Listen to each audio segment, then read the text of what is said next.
Yeah. 5 phases of Lok Sabha elections are over, with the sixth one all set to take place on Saturday, 25th of May.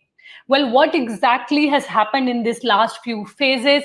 All eyes are now set on June 4th. But before that, we have with us political activist and former psephologist Yogendra Yadav to decode for us, our viewers, what to expect, what are the potential losses as well as gains, and what does it mean for the Bharatiya Janata Party as well as the opposition alliance, especially the Congress. Welcome to the print, Yogendra ji.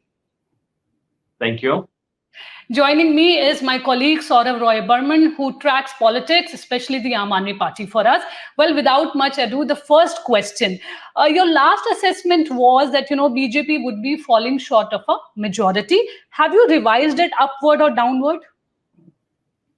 No, the bottom line remains the same. Right from the beginning, I've been saying, uh, if you recall, even 6 months before the election began, I wrote for the print, probably 8 months before the election, I wrote for the print to say BJP can be defeated. BJP can be brought below 272. But frankly, after January or so, for a month or so, I thought what is possible may not happen because the opposition wasn't quite up to it. The entire mainstream media was backing the BJP, and 400 plus 400 par had kind of taken off and had beginning to have the psychological impact that was intended to. But as we came close to election, and as I started traveling, which I've been writing about, it was clear that there was a return of normal politics.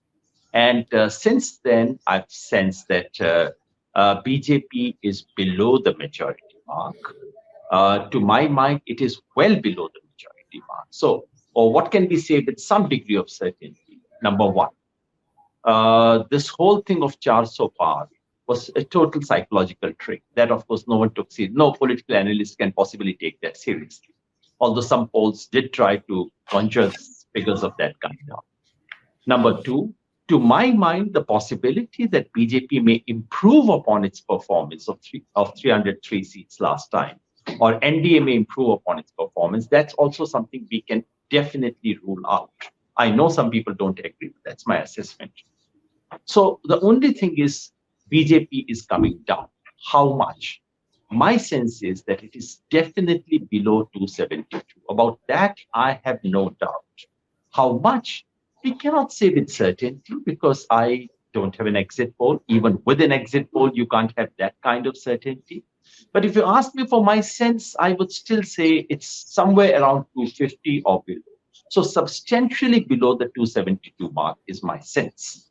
There was a point in the election where I thought even the NDA could be short of majority, but they have done a little better in Andhra Pradesh and Telangana than expected. So NDA, at the moment, I don't see NDA being below the majority mark, but you can't rule that out altogether. But which states do you think they are, they seem likely to be falling short of? Let's begin by talking about states where they can improve, because the big picture is wherever BJP performed very, very well in 2019, in almost all those states from Gujarat to Bihar and add to that Maharashtra and Karnataka, everywhere BJP's vote share is falling. But places where BJP didn't do so well or had some scope to improve, substantial scope to improve, in all those places, BJP's vote share appears to be going up. What would happen? In Kerala, Tamil Nadu, BJP's vote share is likely to go up, unlikely to translate into many seats. You could say at the most one seat if you add Puducherry to it. Andhra Pradesh, BJP's own vote share is very low, but will go up thanks to TDP and the alliance. And BJP itself could pick up maybe 3 seats, which is quite out of proportion to its own genuine strength. Telangana reports suggest that BJP may have improved upon its share of 4 seats, so maybe 2 or 3 seats there. And in Odisha, BJP appears to be doing slightly better than last time, maybe a couple of seats or maybe 4 seats. So in all, BJP would add about 10 seats to its own tally from these states. And BJP's allies could add up to something like 15 seats from these states. Now let's come to losses, which we can be reasonably sure of. Karnataka. Now it's quite clear that while in the first phase BJP avoided a complete washout, but second phase turned out to be very bad for BJP. And BJP would be lucky if it get half the seats of Karnataka, which is a loss at least of 11 or 12 seats for the BJP, depending on how you look at it. In Maharashtra, now that Bombay appears to have voted decisively against the BJP Shiv Sena Shinde coalition, my sense is NDA is losing almost 20 seats, of which BJP's own losses would be only 5 or 7. Move on to Rajasthan, where BJP has been taking 25 out of 25 seats. My sense would be at least 8 seats would go to the Congress this time. It could be more, not less. And add to it Gujarat, a couple of seats from Gujarat, no more.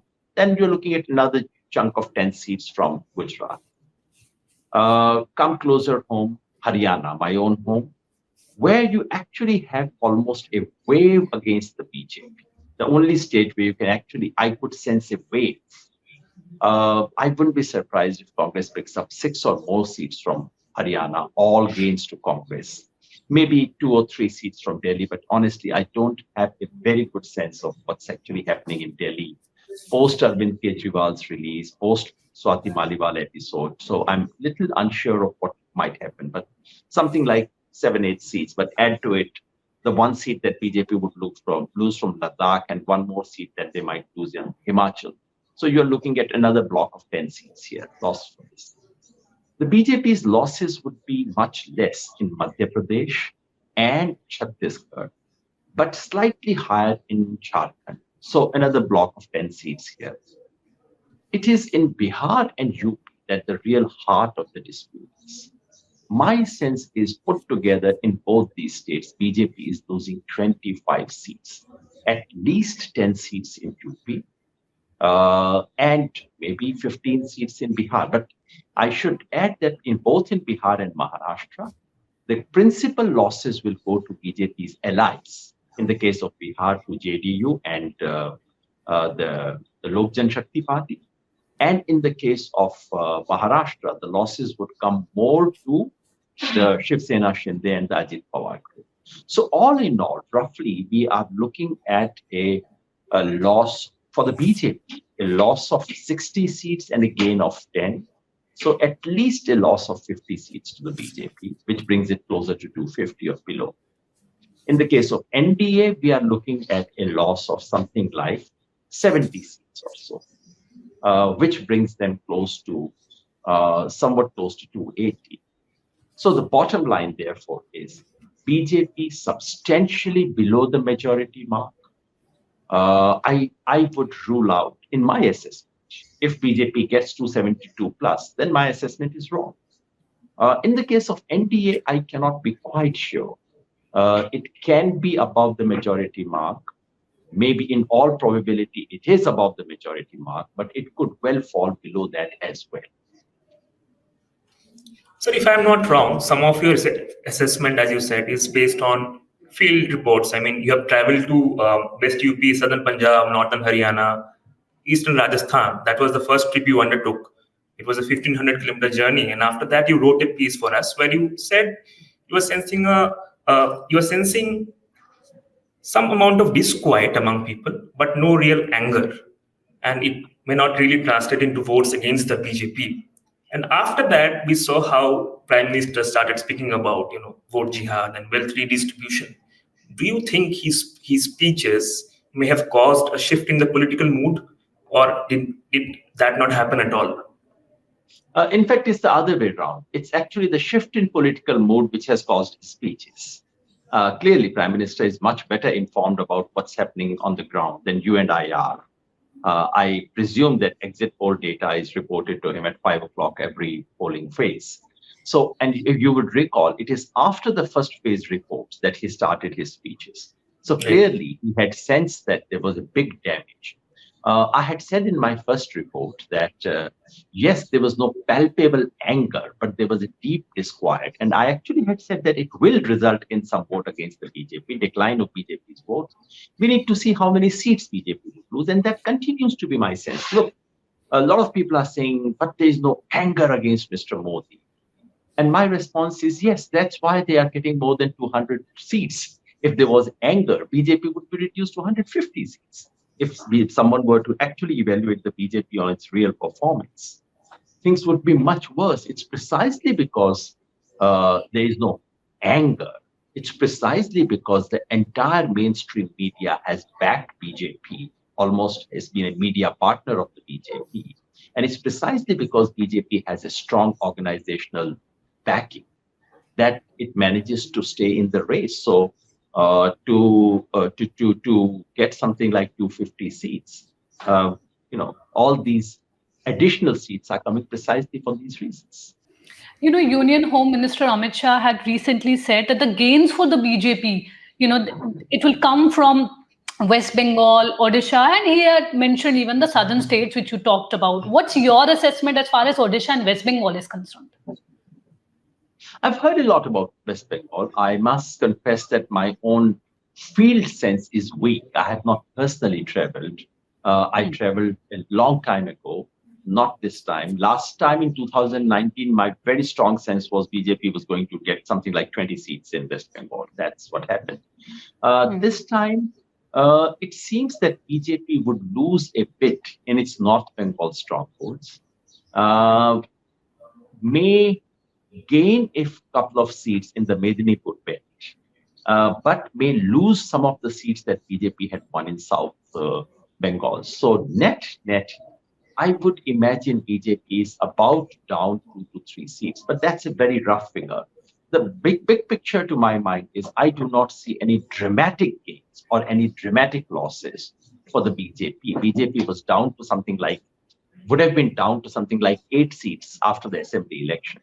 Or even worse, at some stage, I thought BJP could be decimated, but it has bounced back. So the gains that we see for the BJP are gains from its low in assembly election. I don't think BJP is making any major gains from the very high benchmark of 2019. So if I bring you back to Maharashtra, you already spoke about Maharashtra, but the political situation is bewildering even for the best of political minds, with so many parties, so many actors, so many political actors. So why do you think in all this khichdi, the BJP stands to lose more than the opposition? Why not the other way around? 2 or 3 things have happened. I mean, BJP has no way to gain. Remember, BJP already is sitting on 40, NDA is sitting on 41 seats. So anyone would agree that they possibly can't gain unless BJP and its allies, they really can't gain very much. The only way is downwards. Now, what has happened from what you get, the picture that you get from Maharashtra is that the election became very localized. The one overriding issue was, of course, the existence of these two parties, the breakup of both Shiv Sena and NCP. My sense is that in both the cases, voters didn't quite like it. And the manner in which Uddhav Thackeray's government was dismissed, I mean, that's one of the very sorry episodes of Indian politics, about which Supreme Court commented at length and finally said, however, if they resigned on their own, what can we do? But it's a sordid episode. And when people of Maharashtra see that, they don't quite approve of it. That's my first sense. So my own sense is in the battle between the two Shiv Senas, Uddhav Thackeray has had a clear upper hand. As a matter of fact, Uddhav Thackeray has emerged as a leader with some acceptance across different regions of Maharashtra and different political parties. Including minorities? Sorry? Including minorities? That is the most surprising part of it, because Shiv Sena was the last party Muslims of Mumbai or any other region would vote for. And there was a period in the history of Shiv Sena where it was considered even more stridently anti-Muslim than the BJP. But look how things change in politics. In Mumbai this time, there's almost a coalition of the Marathi Manus and the Muslims, which has come together, which is a very, very, very unusual, and 10 years ago you would have thought impossible coalition, which has been formed. All this has worked to the advantage of the India coalition. Add to it small things like the onion belt and the weird policy of the government to ban onion export, which has damaged the farmers, and the general unrest. Remember, there's something, I mean, let's not explain every state with reference to peculiar situation of that state. To my mind, there is a almost 3 to 5% swing away from BJP everywhere, from Karnataka, Maharashtra, right till Bihar. In some cases, it goes up because of the specifics of that state. In some cases, and in some cases, even when you have 5 to 7% swing, it doesn't yield any seats because BJP is sitting on huge margins. But in some cases, it does translate into seats. You mentioned the 400 par phrase, the NDA getting more than 400 seats. The print had also analyzed the speeches of Prime Minister Narendra Modi, and we found that, this oft repeated phrase had, in a way, it had gone missing from a number of his rallies as the phrases progressed. There was this chatter about that, a lot of BJP workers were not giving their 100%. Many thought that we are anyway winning 400. What's the point? Do you think there is any truth to this, that the BJP had to sort of devise its strategy as far as 400 par is concerned? That's quite obvious. It's sort of, everyone can notice it. Initially, all we heard for the first 1 month was 400 par, thanks to the media partners of the BJP. I mean, I cannot call them anything except media partners, or I could also call them the notional channels, which are all run from Noida. So there was a lot of chatter about it. It worked for BJP. Let's not forget, it did help the BJP. It helped the BJP by demoralizing the opposition for more than a month or so.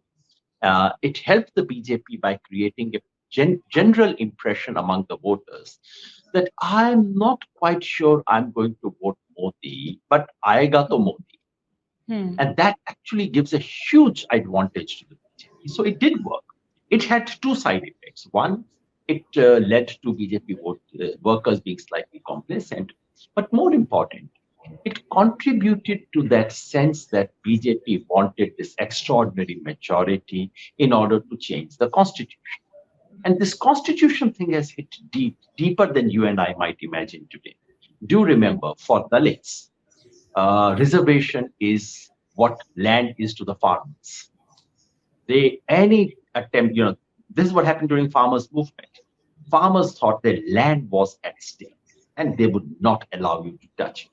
Similarly, Dalits would not allow you to touch reservation, and any hint that that might be the case would hit the BJP very badly. And I think that's what has happened across the states. So yes, BJP has stepped back on it. However, the residual impression that BJP has had huge advantage in this election, that BJP is the front runner, that they are ye to election to jeeta hi hua, that still remains. So the general consensus seems to be that it's a waveless election, but as you interestingly pointed out, that there is a wave in Haryana, and that wave is against the BJP. If you can tell us about that, what did you sense there on the ground? I mean, I don't call. I mean, it's a waveless election. Yes, that's true. Most elections are waveless. Unusually you have some waves, but I do think there is a swing away from BJP that cuts across almost 10 states of India. Now, it's not a wave, but there is a homogeneous swing working against the BJP, just as it worked in the quantum is not as big as 1989 or, of course, 1977. But there is a swing away from BJP. In Haryana, however, it's a very different situation. That's one state. Maybe it's my home state, and therefore I'm more sensitive. Maybe I have more information about my home state. But traveling in Haryana, if you asked me 3 months ago, I would have said, well, out of 10, if Congress picks up 2 to 3 seats, that would be quite quite good. 2 seats is what I expected. 3 would have been good. Having traveled in Haryana, having seen it, my sense is BJP is, Congress is picking at least 6. And in the remaining 4 seats, Congress is in fight. Who would have imagined that in a seat like Faridabad, BJP could be trailing? They indeed are trailing. That's my sense today. Who would have thought that Mr. Khattar would have to lift his little finger to win Karnal? He is sweating it out in Karnal right now. Who would have thought that Rao Inderjeet in Gurgaon would have to actually travel and beg for votes, which he imperiously never does. He has to do all that now. So things are changing. And in a sense, in Haryana, the assembly election has already begun. It's curtain raiser for assembly election. And the background was prepared by the farmers' movement. BJP was hoping that BJP could convert this into a Jat versus non-Jat contest. And that's an interesting sidelight for us to note and remember. BJP doesn't do only Hindu-Muslim division. BJP plays to all kinds of possible divisions. Jat versus non-Jat in Haryana, Yadav versus non-Yadavs in Uttar Pradesh and Bihar, Kuki Meitei, converted tribals versus non-converted tribals. So every possible division they try to exploit. In Haryana, BJP thought, all right, we've been hurt by farmers' movement, but let's now turn this into an advantage. Let's turn this into Jat versus everyone else. The Haryanvi name for that is 35 Ek. In the presumed 36 communities of Haryana, it's 1 versus the remaining 35. However, it just didn't work. I'm just traveling from Mahendragarh, from Bhiwani, Gurgaon, Rewari, and BJP is losing its committed voters across the social spectrum. So that's why it looks like a wave there. Well, you mentioned Haryana. I'll just bring you back to the neighboring state, New Delhi. BJP has been sweeping the last 2 elections. They're getting over, if I'm not wrong, over 50% of vote share. How difficult then it becomes for the Aam Aadmi Party and the Congress who are contesting these elections in an alliance? The alliance seems to be okay, seems to be working. Strangely, in a situation where in Punjab they don't have an alliance. So the same 2 parties managed to have alliance in 2 states and not alliance in another state. It seems to be working right now. So alliance is not where the problem is. Look, the critical issue is this. There are about 20% voters in Delhi who vote for Aam Aadmi Party in the assembly election, but who switch over to the BJP for the parliamentary election. The question is, can Aam Aadmi Party persuade at least half of them to not flip this time? When Arvind Kejriwal was released, it seemed that he may be able to achieve that. Then there's been this episode related to Swati Maliwal. We don't quite know. Sometimes sitting in television studios or newsrooms, we tend to overestimate the impact of these episodes. My own sense is that BJP could be, this time BJP won't have that 20% advantage. That would be cut down. And if it is cut down, it could easily lead to a loss of 2 to 3 seats for the BJP. But that's very preliminary assessment.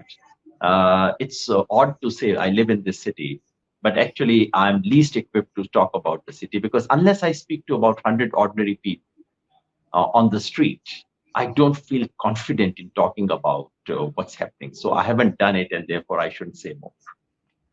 You mentioned Arvind Kejriwal. A number of people keep saying that, the Aam Aadmi Party is becoming a one-man party. All power seems very centralized. Is it the same Arvind Kejriwal you started working with, or do you think he has changed over a period of time? But if I can also add, so Yeah. Do you think he can emerge as this third alternative in Indian politics anymore? The answer to her question is yes. The answer to your question is don't know. And if you could just elaborate a little, how has it changed? I have elaborated. No, I mean, a lot of people will have this question in our comment section. I'm pretty sure, when you introduced Professor Yadav as this political activist, now you are also working very closely with the Congress. And many years ago, you were part of the IAC, which is seen as one of the principal actors which brought down the UPA government, and it also, in a way, helped the BJP and Narendra Modi's rise, his ascent to the center stage of Indian national politics. So, do you feel, looking back, do you regret being a part of that movement? I've written 2 articles in ThePrint about this issue, and I've elaborated in considerable detail what I feel about it. If someone asks me, would I wish, if such a anti-corruption movement were to take place again, would I wish to join it? My answer would be yes. I think when people are on the street for the right cause, the correct thing for the citizen is to join it. I would wish to join it with greater political awareness. I would wish to join it with greater sensitivity to its possible consequences. To my mind, those who think that it's only that anti-corruption movement that brought the Congress government down, otherwise everything was lovely in this country, I think it's a very simplistic understanding of history.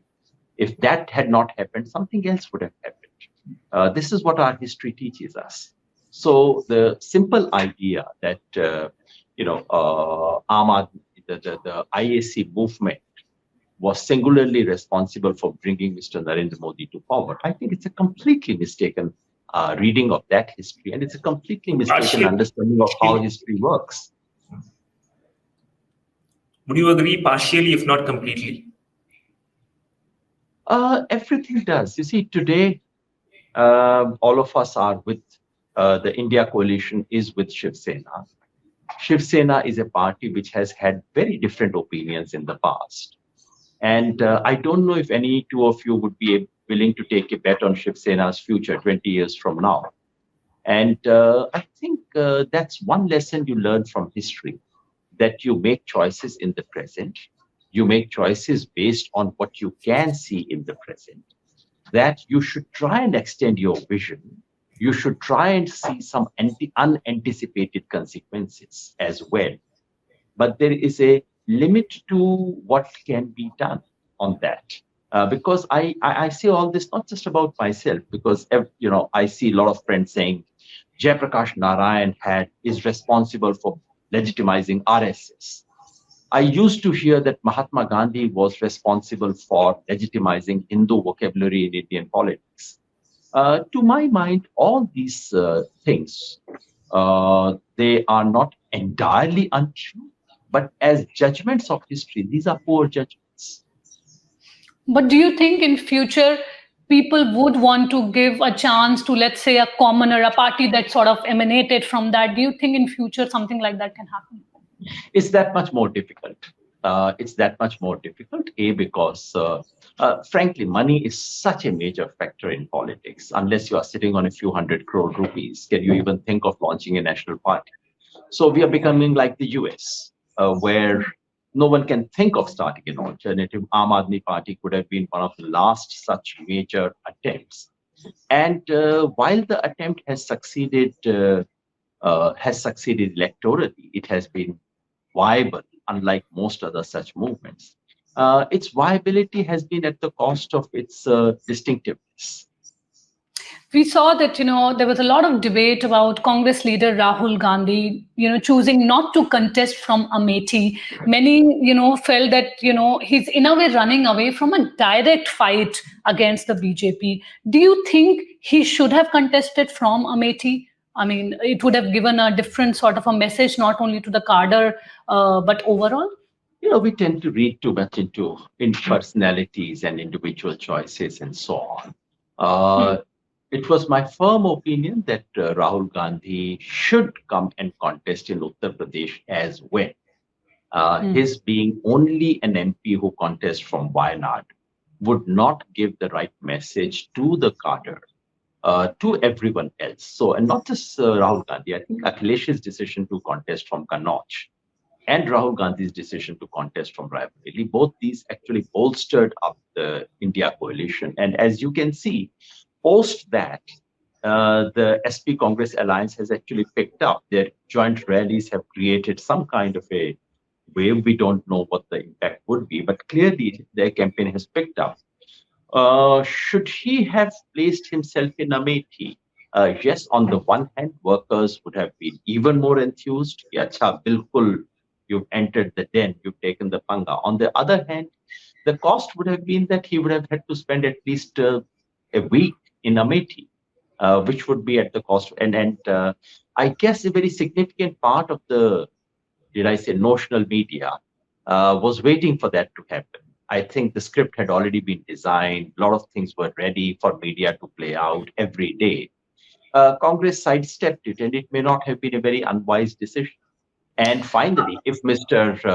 KL Sharma manages to defeat Smriti Irani, which is cannot be ruled out. In fact, if you ask me to place a bet, I would actually place a bet on Smriti Irani losing to KL Sharma. I think that's even stronger a message that some person unknown to Delhi has defeated Smriti Irani. So in the last instance, Congress could smile its way.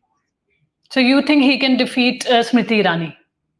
That's quite possible. I wouldn't rule that out at all, because Smriti Irani hasn't been a very popular member of parliament. Last time she won by 50,000, which in Lok Sabha election is considered a very small margin.